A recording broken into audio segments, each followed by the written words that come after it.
Test, test. How's that?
How's everyone feeling today? Yeah? Raise your hands if you closed down 3rd Street last night. Ah, nice. Champions. I'm glad you made it here.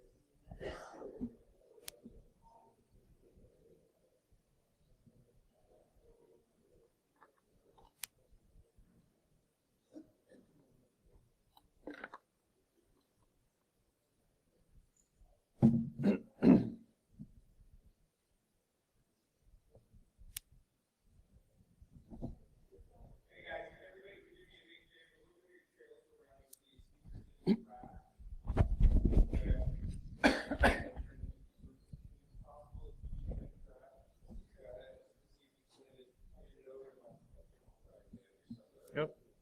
It's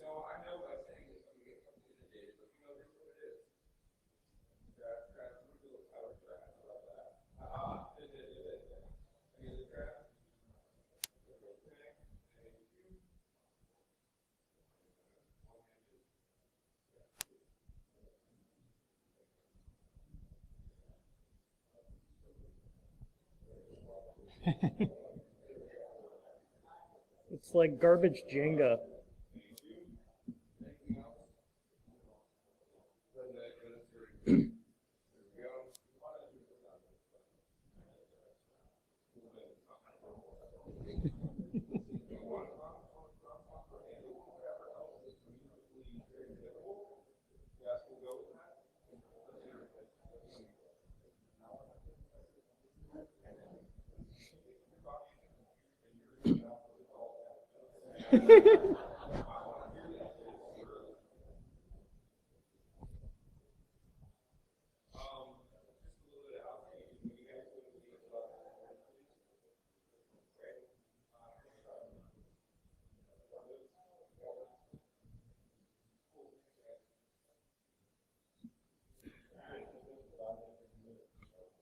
What's up?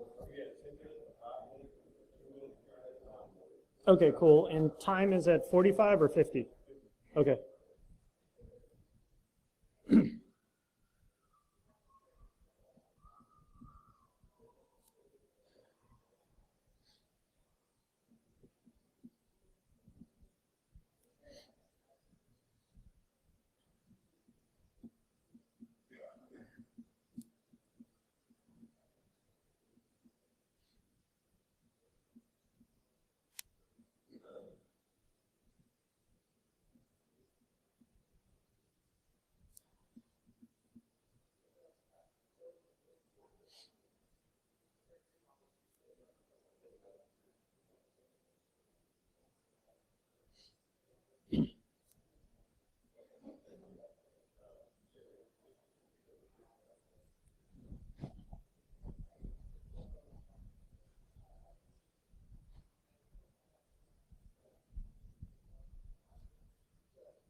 we got 2 minutes.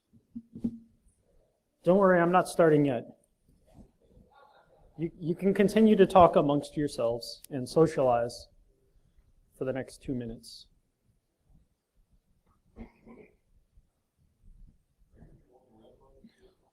So I thought I would be, but that looks like it might be dangerous, so. Okay. Works for me. Yeah, this thing's actually pretty sensitive. So. There'll be less feedback. I don't know what that's called.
All right. All right, everyone. So my name's Coleman, and I'm going to be talking to you today about cyber intelligence. Hopefully, everyone had a lot of fun last night at the concert and everything. So I know I did. So here we go. I'll say that for anybody who wants a copy of this, I actually have it hosted at the URL that's down there. So if you want to save that, you can actually get a copy of all these slides there. So a little bit about me.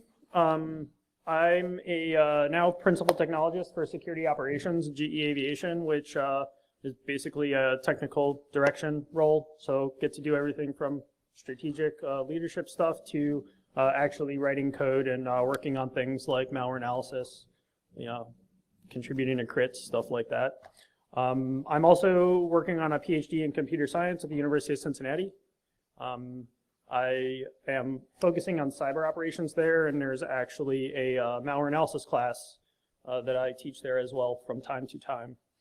I came into this job not as a security grad out of college or anything, but I actually worked in software performance and failure analysis for a while. Did some enterprise software development as well as some embedded software development. So I did stuff from digitizing shop floor operations to fitness equipment and all sorts of stuff like that. Embedded Windows, embedded Linux, lots of fun stuff. I enjoy spending time with my family, who unfortunately couldn't be here this weekend. Enjoy looking up cat pics. Who doesn't? Good food, good coffee, good beer. So, I'll start with a little bit of some thoughts about what is intelligence, because we hear like threat intelligence, cyber intelligence, thrown about a lot. So, a book I read recently was actually a really old book written by Alan Dulles, who some of you might recognize. He actually puts a quote in there from Sun Tzu talking about foreknowledge. And here it is right here. I'm not going to read it off to everyone.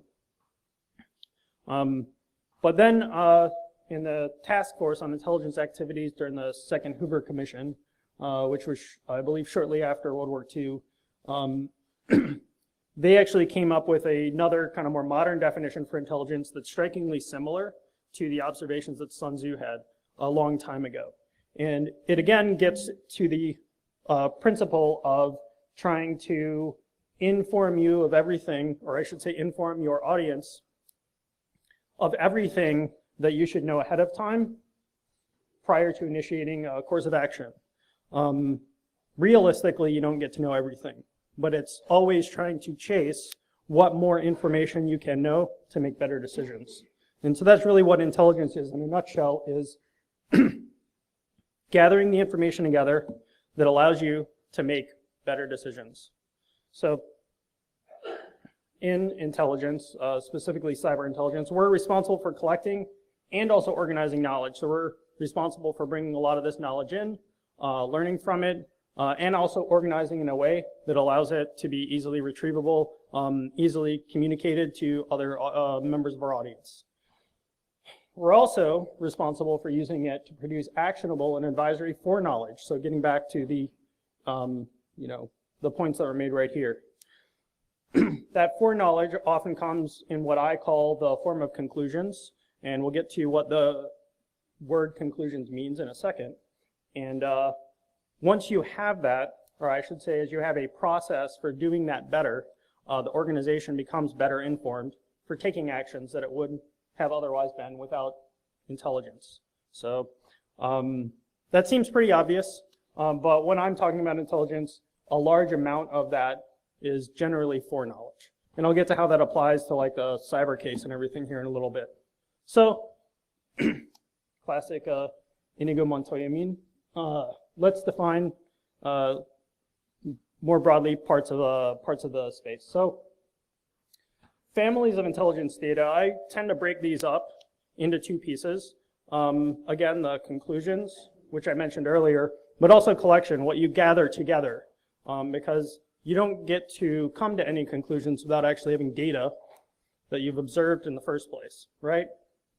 So these are just some examples, not a comprehensive list, but I like to think of these two things as almost two different compartments of the intelligence whole. So the important reason why I like to think about this is because a lot of times we're dealing with, things that we consider to be facts. Some of those are things that we have concluded, things that we've observed a bunch of, say, knowns. So for instance, that light's purple, that one back there is blue. Those are things that I know, those are things that are facts. But a lot of times I may have facts that lead me to certain conclusions.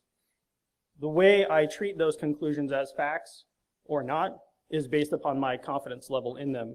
And you want to be able to separate out which, parts of your intelligence that you're dealing with that are, say, drawn from conclusions, drawn from, say, your own almost opinions or conclusions from it. So anyway, so I will start out, since I'm in computer science, we deal a lot with, say, logic and everything. The core rules that we're dealing with in intelligence is usually based on inference. So it's inference and logic, proving theories, that type of stuff. And many times when we're dealing with, say, how intelligence should be observed or considered in the workplace, a lot of times we're dealing with conclusions that are based on this.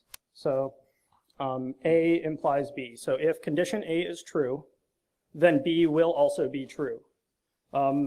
It does not necessarily mean that every time B is true, condition A is as well. Sometimes something else may cause B to be true as well.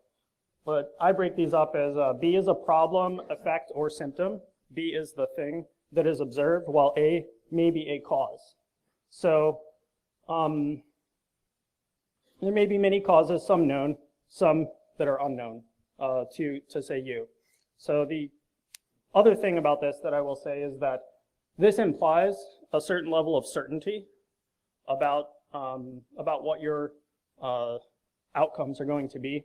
And I will get into the case where that may cause problems here in a little bit. So this is the idealized model. I will say that this is not actually how most problems work. So this leads us to what I call inference chains, or what are called inference chains, which is that if I know, say, this fact right here, if I know that A, wherever A is true, then B is also true. If I then also learn that every time B is true, some other, say, case, some other outcome, C is also true, I can chain those together and basically say wherever A is true, have the follow through that leads me to conclude that C is true. And so again, I have the, A being the cause, and then there's also a new symptom, C, or a new outcome, C. Again, this model implies a certain level of certainty that I will argue doesn't entirely exist. A lot of times when we see intelligence reporting and everything like that, that is published in the open source, one of my big gripes with it can often be that that this model is used there to conclude a certain level of certainty about those things. So anyway, the big point here, conclusions are our derived knowledge. So if I look at this right here, I've been given those two pieces at the top as facts, and then I have used my own analysis to conclude that the lower part is true. So that conclusion that's listed up there is actually my own information. That's my own read on the entire situation. And this is kind of how you, or I should say this is an example of separating out the collection that I mentioned earlier, the information that I collected, from what I have concluded, what I have used my own analysis to produce. So now we'll get into what I call probabilistic inference. Probabilistic inference is my own view on how a lot of this implication or inference up here works in the practical world. This gets to the point in the title of my presentation where I said there are no certainties. You can never really be 100% certain of anything. So really our intelligence, our observations that are causing us to draw certain conclusions or have certain, say, outcomes, behave more in this way, which is there's a probability that when A is true, B will also be true. So there's a probability function that you use to actually describe that relationship between the two, and it's not always a factual amount. I should say it's not usually a factual, it's not usually a factual value. So the important thing here too is that in order to understand what that probability is, we will often have to learn the relationship through observation and recording of our data points. So our conclusions naturally will very frequently be based on historic data. This is the important thing as well. Even trying to use something like this where we're assuming that certain facts are true, they're not true all the time. There's always something new that can come up that can basically blow it apart. And that's why I always like to think of everything that I know, everything that I've concluded, using a model like this where nothing is certain. So quick pop quiz. So I'm going to have a little bit of audience participation here. So for this piece, I've got two probabilities that cause C to be true here. Or I should say I got two probabilities that C is true in two cases here. So A and B, I'll say the first one, A, when A is true 75% of the time, C is also true. And then the second one, when B is true, 85% of the time, C is also true. Those two values have both been measured as likelihood indicators of C. If we find that A and B are both true, what do you think the likelihood that C is true? And I will just give, say, two possible answers here. Raise your hand if you think that if A and B are both true, it makes it even more likely that C is true. Okay? Who here thinks that it makes it, say, less likely than 75% that C is true? All right? So this is a fun exercise because it shows some of the pitfalls of using that kind of like standard inference model. So number one, we always like to think of, say, comparisons or relationships using Venn diagrams. So I kind of did that here, but you very often draw some conclusions about what that is going to look like. So in this case, probabilities are not always additive. So they're are actually there could actually be a relationship between A and B that impact your conclusion or impact the truth value of C. So in this case, as you can see, whenever, or I should say, 85% of the time, B implies C, 75% of the time, A implies C. The interesting thing here is that most of the time that C is true, neither A nor B are true. The other thing that's interesting that you can draw from this is that whenever B is true and A is also true, then C is not true. And then whenever B is true and A is not true, you have a higher likelihood that C is true. So it's a lot closer to 1. So this is a really good, I think, exercise in trying to highlight how the picture may be different from our initial assumptions just based upon, say, 2 data points that we've collected. That is evidence of what I would call an information gap, which is we lack the knowledge to know whether or not there is a relationship between A and B that can impact drawing the conclusion C from knowing the existence of those 2 values. So I'll jump to the cyber domain now and get out of the broader mathematical logic inference discussion, and we'll go to a little bit more of the practical topics.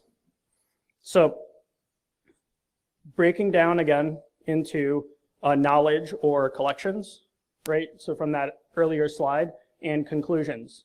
So when I'm thinking about how this stuff works in, say, my workplace or among some of the communities I participate in, I usually say knowledge or facts, the things that I collected. So these might be the threat reports that you get, or the lists of IOCs, or the signatures that you get. Those things are all what has been seen, what's being reported to me, what did I find when I was doing an investigation.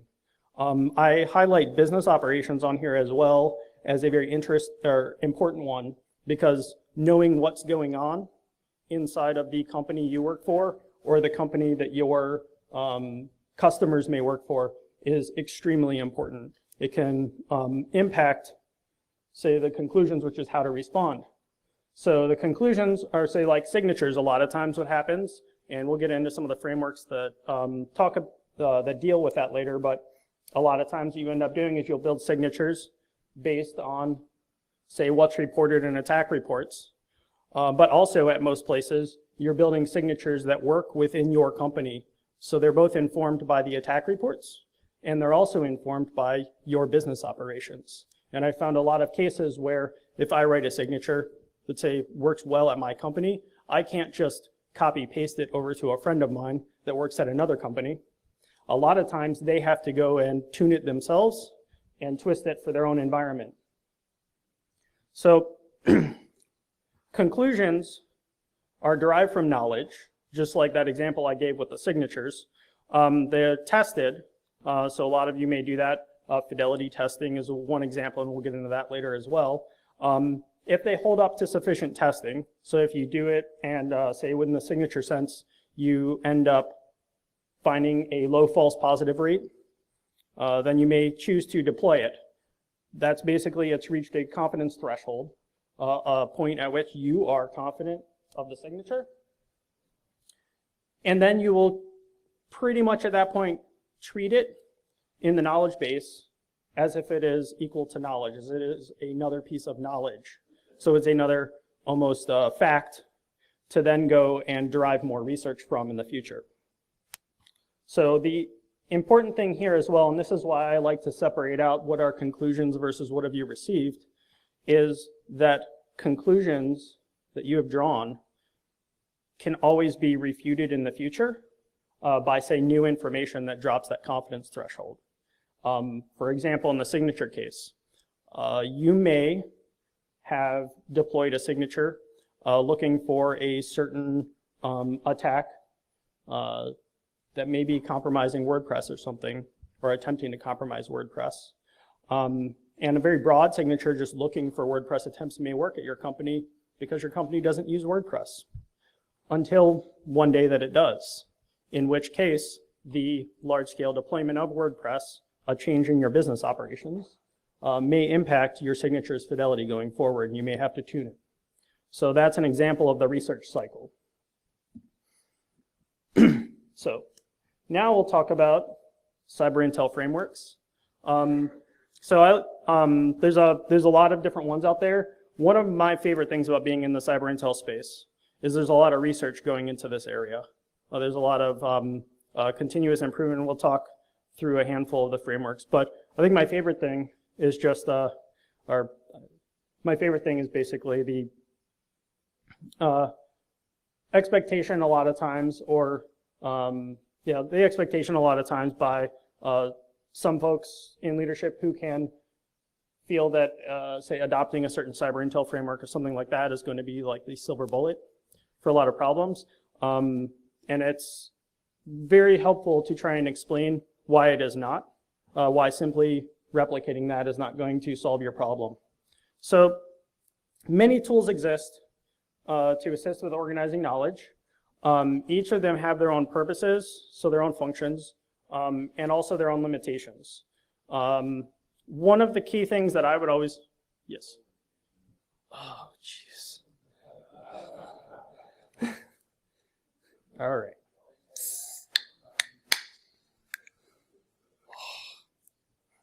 It's like 80 degrees or 95 degrees or something. It's not good.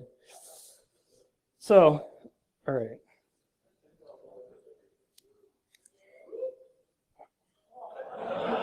Oh, that's terrible. That's absolutely terrible. I think I've learned something today. So, anyway, I'm gonna set this guy right here. Don't worry, I'll get through it by the end of the presentation. So, one of the key things that I like to try and communicate to folks that ask me about cyber intelligence and everything is that someone who goes through and implements all of the models and frameworks that they can find, builds a process around collecting all of that information, that doesn't mean necessarily that you have intelligence. Additionally, choosing not to use these. So if you decide to just kind of leave a lot of this by the wayside, you feel it's not for you, does not necessarily indicate that there's a lack of it either. So the big thing here is that I just kind of want to communicate, use a lot of this stuff, or I should say use parts of a lot of this stuff that I'll talk about. Don't necessarily feel that you need to go and boil the ocean to chase and implement all of this stuff to try and catch up with the cyber intelligence world. Because in my opinion, a lot of people who are very successful that I've talked to in the field,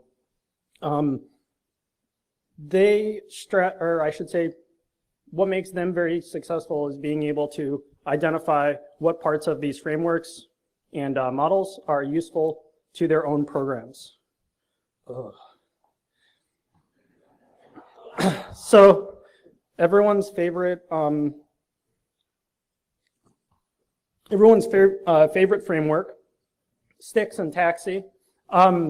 It's a structured data exchange format.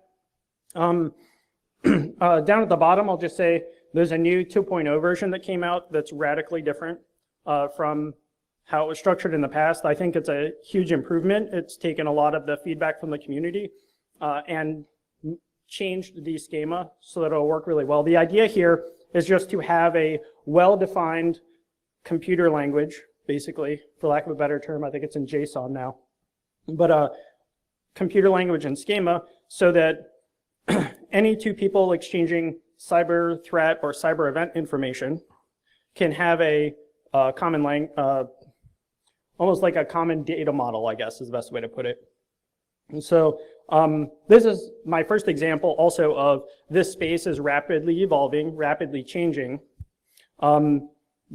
I never really chose to implement the first version of Styx, and then when version 2 was released and was a radical change, I was glad that I hadn't, because all of that work I did not waste. So the other neat thing about this too is you can implement this kind of piecemeal if you want to. So it's very knowledge centric. So this one is very focused on trying to build a structured data model that attempts to communicate a lot of times a threat report or something like that, and specifically the technical indicators in that. So cyber kill chain, which is a registered trademark of the Lockheed Martin Corporation. I think every time I say the name of this, I think I also have to add that. I'm not sure. But anyway, this is one of the older ones. This is one of the older ones. It's been around for quite some time. It divides an intrusion up into 7 phases. It does a pretty good job of explaining what each one of those phases are, so that if you read a threat document, you can map the different paragraphs in the threat document to each one of the phases. So I kind of like it because it's really only like 7 pieces. That's actually a high enough level of granularity that it's something that is manageable for our team. So the other one is Diamond Model, which is also a really old one as well. I have the PDF of the original white paper for the thing here. I will say the Lockheed Martin kill chain white paper is available on their marketing site here. So the idea here is that it tries to describe an event that occurred in terms of 4 domains. So you will basically have, if any of you are familiar with the CIA model or something like that from your security training or from security books or any of that stuff that you may have taken, it's a similar idea, which is there's a diamond, and then you describe the adversary, capability, infrastructure, and victim. And I don't remember which points are which, but basically 4 points of the diamond are describing those things.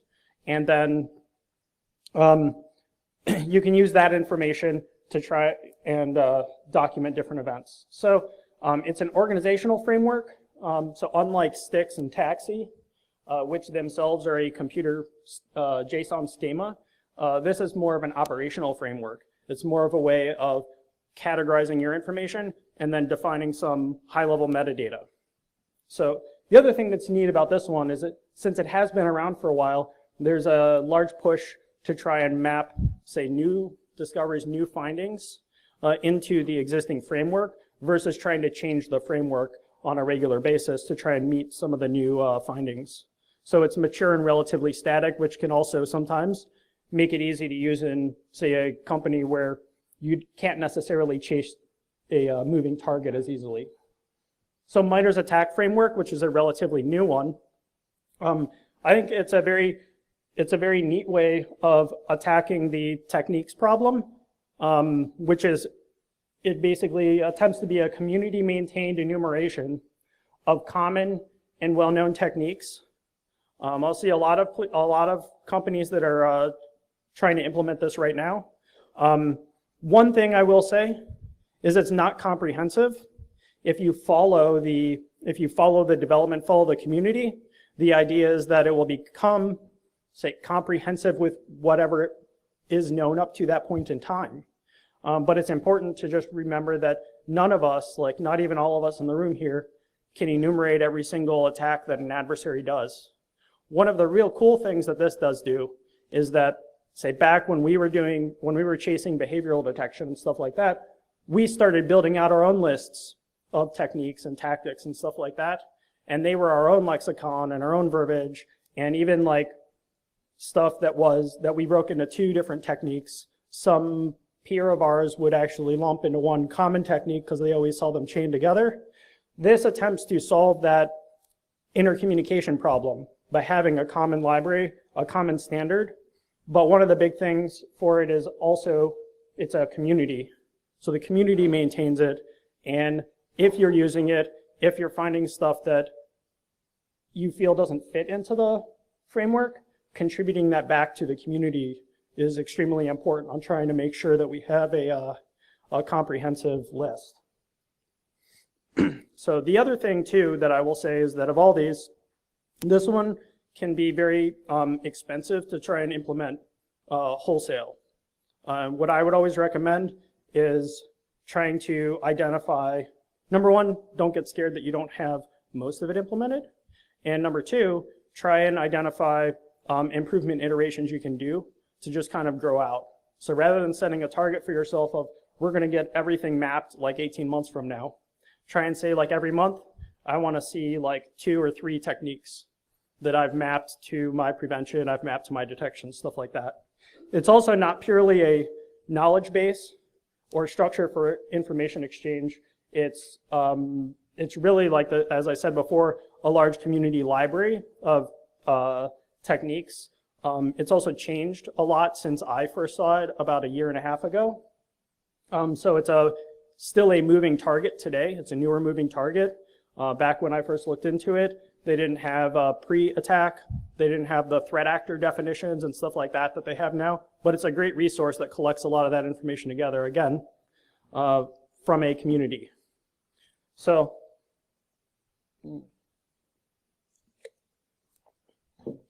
I promise I will get through it, as terrible as it is. So all of these frameworks have a lot of utility and often come with an implementation cost. So one thing that I always say, I'm very big on trying to focus on what you're being asked for.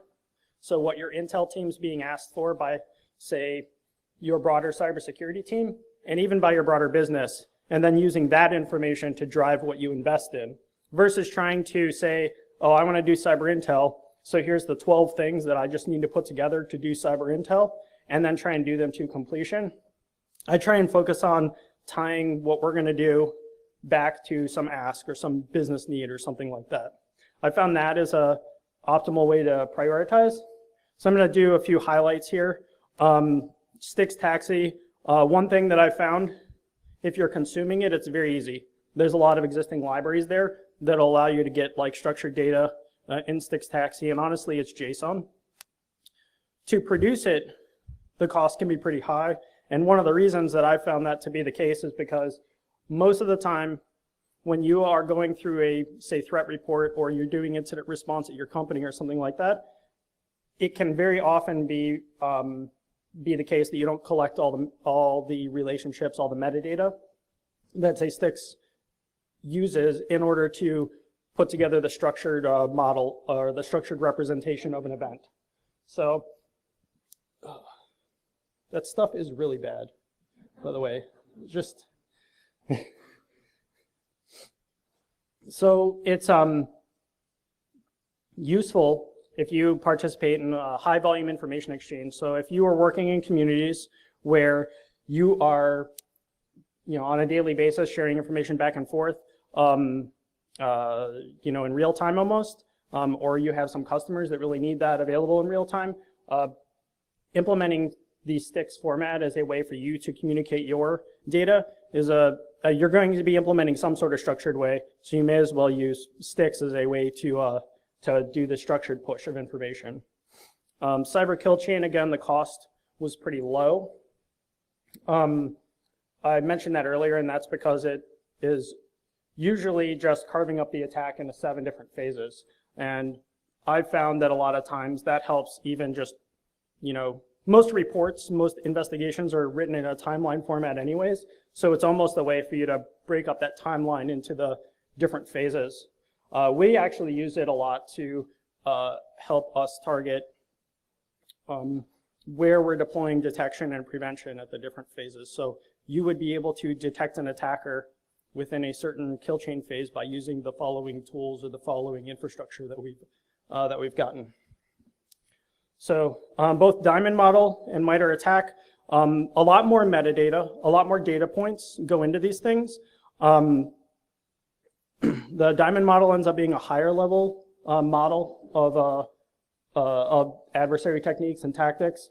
MITRE ATT&CK ends up being very fine-grained, which is really nice. It's extremely cool to have a library of signatures and of explanations of what different techniques are, so that you can compare that to what you've been seeing in the wild on your at your place. So what I will say is that both of these are actually really good to move to after you've implemented the cyber kill chain, just because that one's pretty easy, and both of them also build off of it. So what I will say is what frameworks won't do.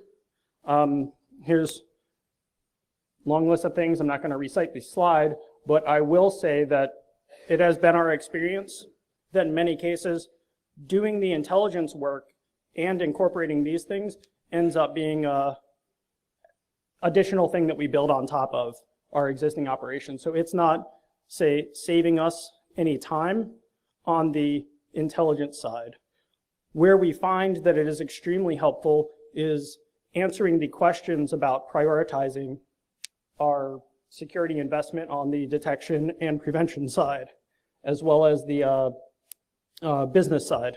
So if we want to change business operations or something like that to mitigate a threat, these can help us organize the information, describe the information, so that we can use that for basically taking any of the actions, any of our conclusions.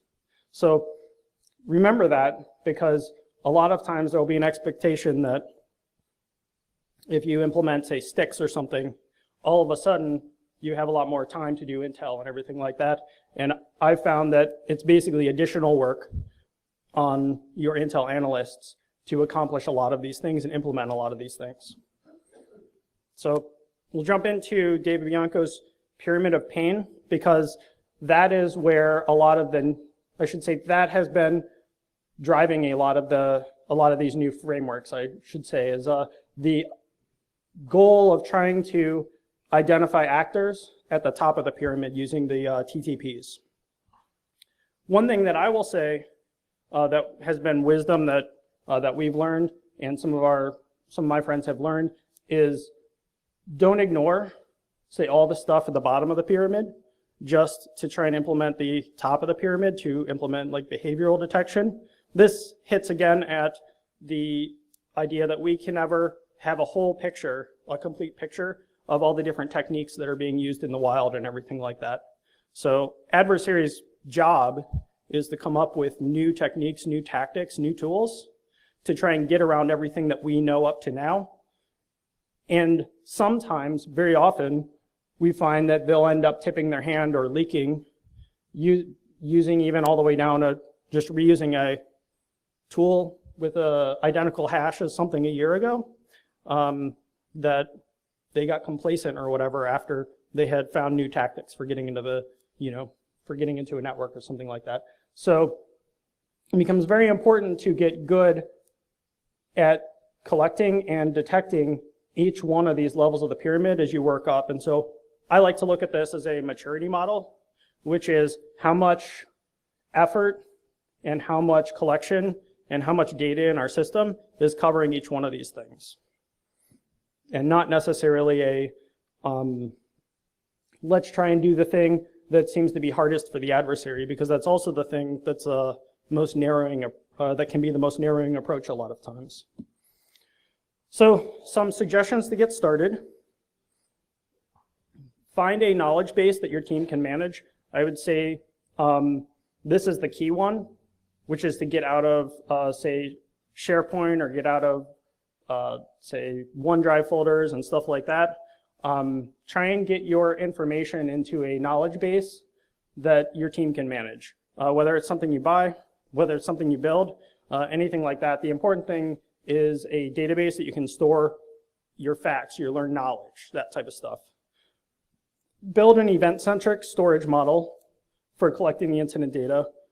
So what that means, I think I actually elaborate on that a little bit later, but in a nutshell, that means relating all the information about an event back to that event and using that event itself as a unique ID in your knowledge base.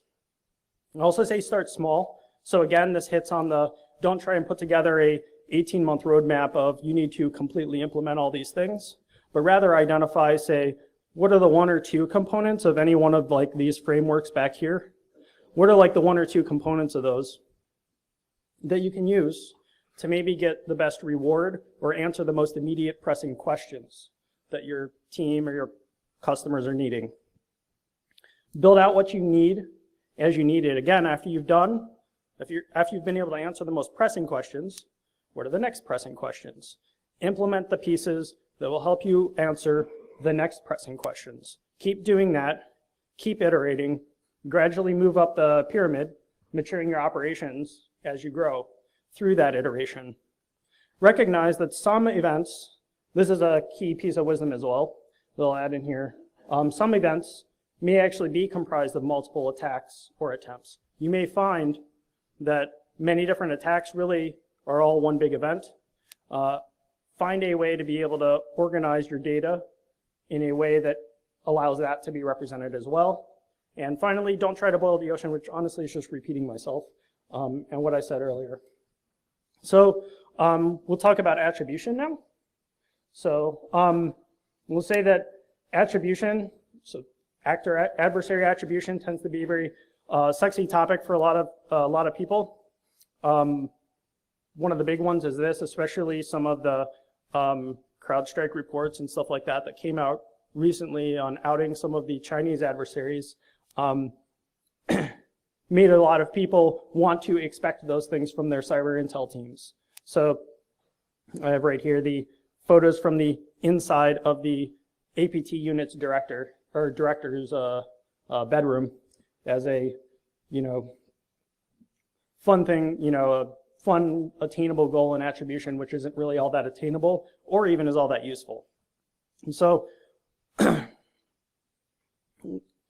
you don't attribute indicators or signatures. This is one of the big pitfalls that I've seen from time to time.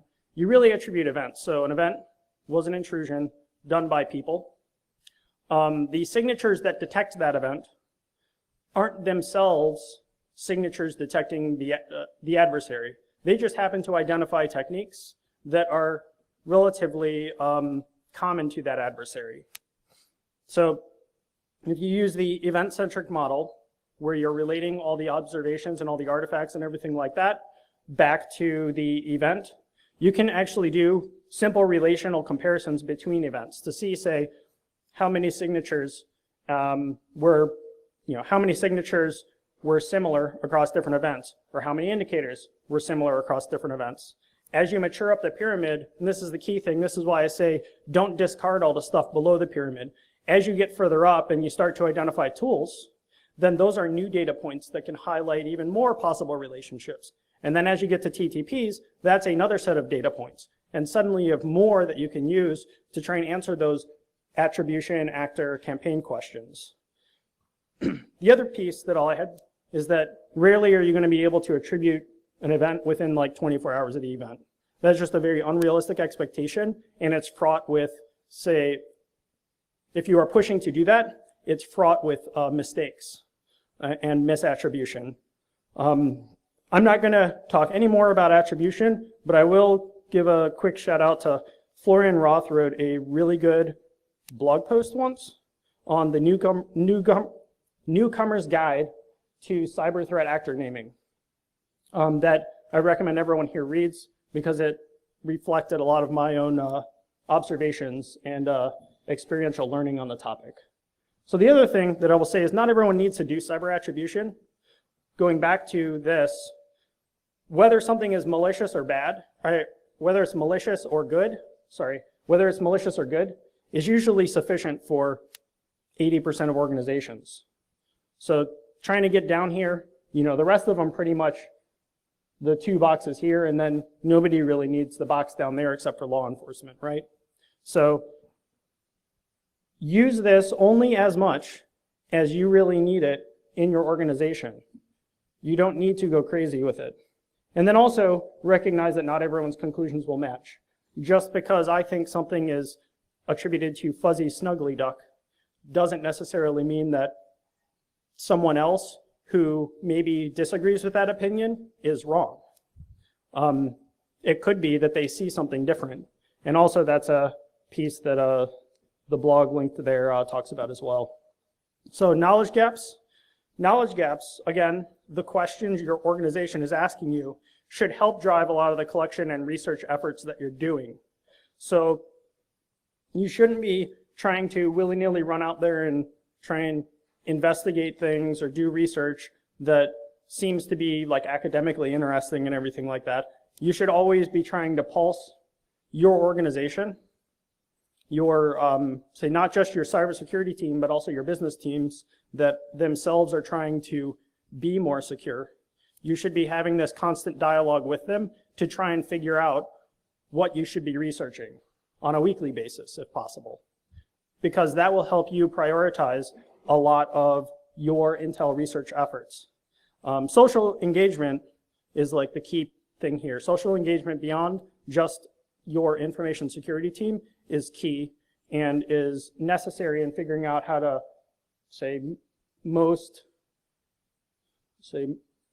how to apply your resources in the most effective way possible, because we all work with limited resources. So I give one example here, lack of detection coverage. So I'm given a malware sample. I run that malware sample in a sandbox. I look at the PCAP that comes out of it and determine that none of my snort rules can detect it. That itself is an example of a type of knowledge gap. However, there are a lot of other knowledge gaps, and I'm kind of relating this as this is a very kind of well-known, very relatable one for a lot of people in information security.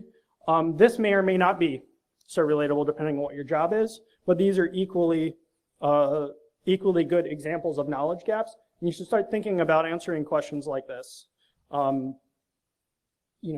What research you would do in order to answer questions like this, and how you can actually communicate that research action or that research project to Intel analysts. So action-driven intelligence. So this gets to the, once you've identified the gaps, you want to find out, so the gaps will tell you what is the company wanting to do, what is the company wanting to change. When doing research, whether it's malware analysis, infrastructure mapping, anything like that, you want to try and come up with some sort of idea of, after you know something to be true, or after you have learned something about a piece of malware, what is going to be done with that information? How is that going to change your operations? I would say that, again, to hit at the prioritization piece, if you cannot define that, if you don't know that, ask, socialize among the team. And if you still can't identify that, maybe that research effort is something that shouldn't be prioritized over a lot of others. So you're always going to have a lot more leads than resources. So it's important to try to do these internal exercises to figure out how to prioritize and focus that research. And so managing cyber intelligence, this gets back to the knowledge base piece.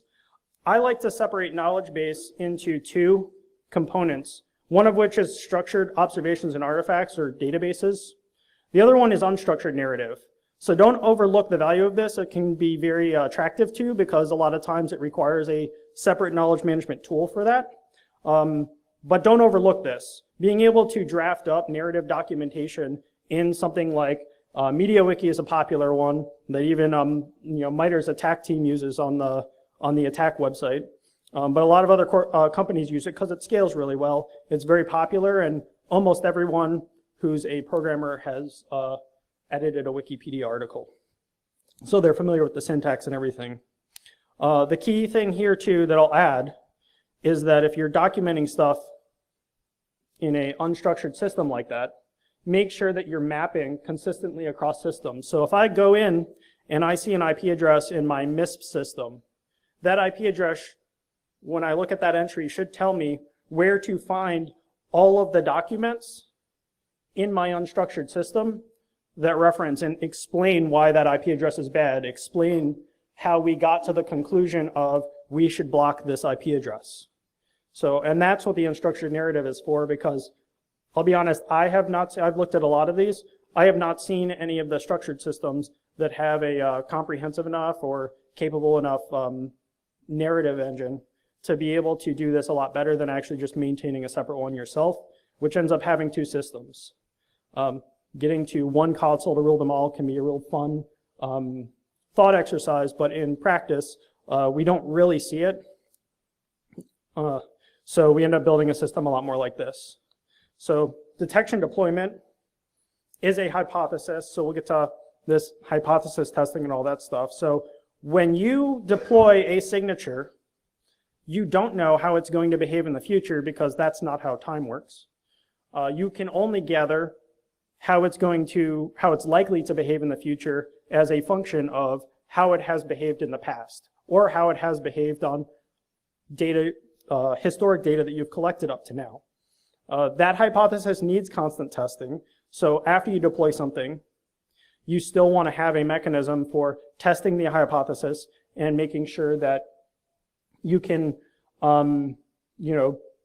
let's say if it's no longer good detection, that you can remove it, and you have the data to support that. Recognize also that there are always some attacks you are missing. So just because you've implemented everything, again, hitting on the frameworks are not comprehensive, the list of TTPs is not comprehensive, the list of threat actors is not comprehensive. There's always some attack out there that you're going to miss, so don't stress over having partial coverage. Just focus on trying to iterate and have a little bit more coverage tomorrow than you do today. So, hypothesis testing, I will jump through this really quick. We do what I like to call fidelity testing, which is basically when I get an alert, I want all of the data structure, all of the GUIDs, all the identifiers that built that alert, that caused that alert to fire, so all the indicators, signatures, etc. I want to be able to count the percentage of those that caused FPs versus true positives, so that at any time at a moment's notice, I can actually compute what is a good versus a bad signature or indicator. So we'll go to automation, and I'm going to rush through this very quickly, but I'll say that automate early, automate often. We're all very resource constrained, so find ways to automate your operations. And the first step to automating operations is to do them manually, and then figure out how to do them manually in a very consistent manner. Because once you've built in consistency, then you can build in, or I should say you can just tell a computer how to do it in a sequence of steps at that point, which gets you to automation. And good and bad intelligence, just leave this up here. Oftentimes, someone asks me whether something's good or bad. If I have a list of IPs, something like that, I can never tell you if a signature is going to be good in your environment. You need information about your environment to answer that question. That gets back to the collection requirements, the knowledge that you need to know. So a lot of times when you're asking whether it's good or bad, and you're really wanting to know, is this going to be a high or low fidelity detection in my environment? This is a lot of times my initial answer, which is figure out how to get all the events in your environment that can actually provide that information to you, and then work that test into your initial deployment hypothesis. That can cause you to have much better initial deployment decisions than, say, you did without that information. So for instance, archiving logs, archiving some PCAP data, stuff like that. It's a little bit more expensive, but it might be cheaper in the long run. And I just had the review right there. So I'll leave these up here so the video can get them. I've talked through every single one of these about 3 times, and end of presentation. So